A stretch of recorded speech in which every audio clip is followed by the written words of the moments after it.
Hello students हमने अपनी last video में transport across cell membrane complete कर लिया टॉपिक। आपको याद होगा हम आउटसाइड से इनसाइड की तरफ चल रहे हैं, सेल वॉल, सेल मेम्ब्रेन। अब हम बात करेंगे साइटोप्लाज्म की। तो साइटोप्लाज्म क्या है?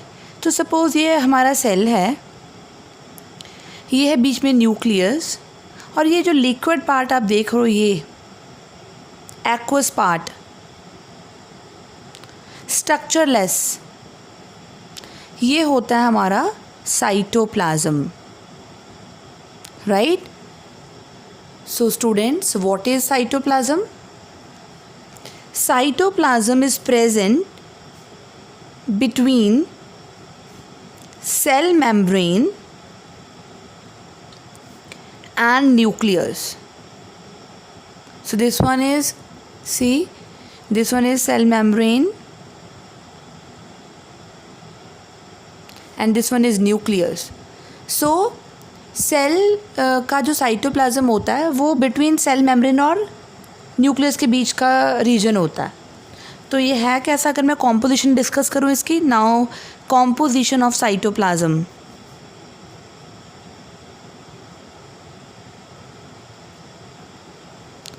Composition of cytoplasm, right?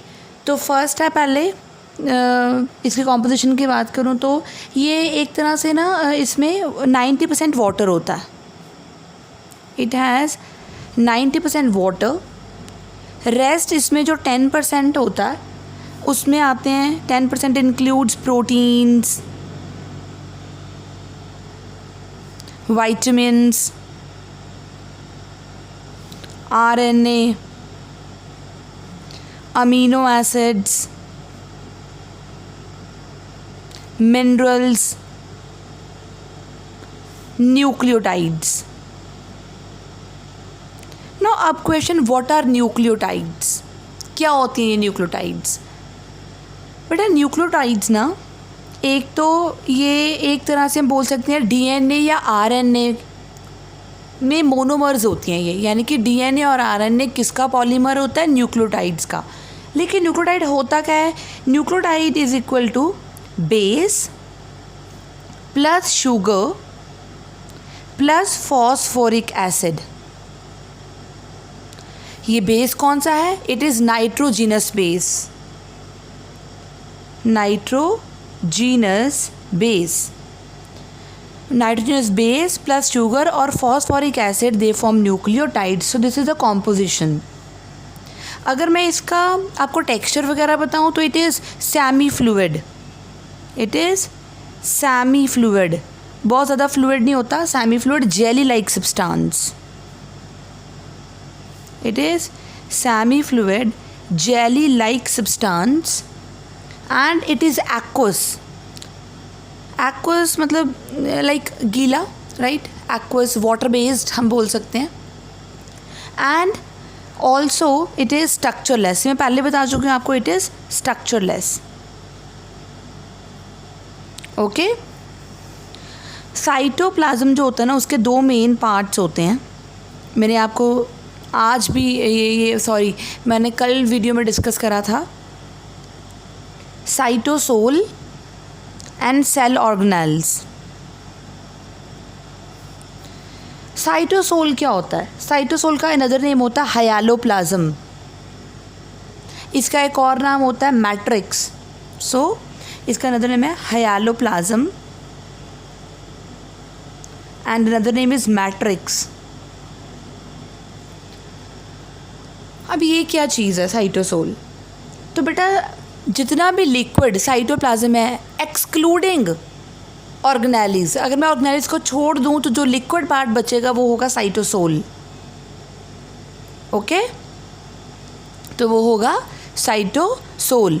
Cell organelles, you know it very well, it is endoplasmic reticulum, Golgi apparatus, है ना, राइबोसोम्स, लाइसोसोम्स, वैक्यूल्स, ये सारी ऑर्गेनेलिज हो गई।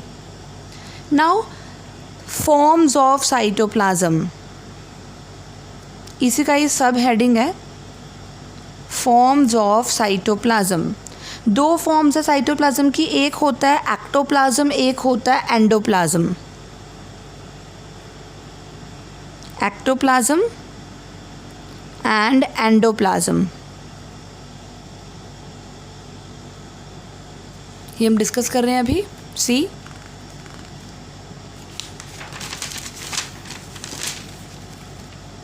हाँ जी, एक्टोप्लाज्म एंड एंडोप्लाज्म क्या है। नाउ ये मैंने अमीबा की स्ट्रक्चर ड्रॉ करी है अभी, तो आप देखो ध्यान से, यहाँ पे मैं बाहर वाला साइटोप्लाज्म जो बाउंड्री के बिल्कुल साथ है वो थोड़ा जेली लाइक बना रही हूँ।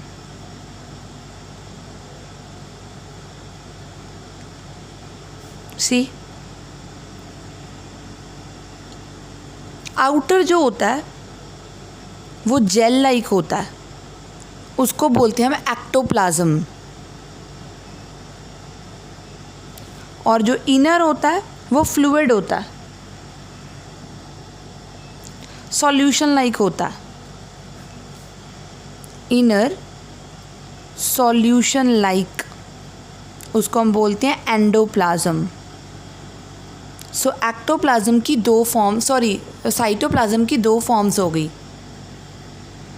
Endoplasm and ectoplasm, right. अगर मैं इसके नेचर की बात करूं, नेचर क्या है साइटोप्लाज्म का, वेरी वेरी इंपॉर्टेंट।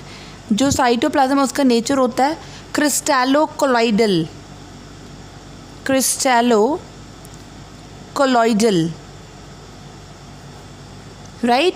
जो एक्चुअली साइटोप्लाज्म का कोलॉइडल नेचर होता है ना, वो क्यों होता है, because of the proteins. It's very very important कि जो साइटोप्लाज्म होता है उसका कोलॉइडल नेचर क्यों होता है, because of proteins. So because of the presence of proteins,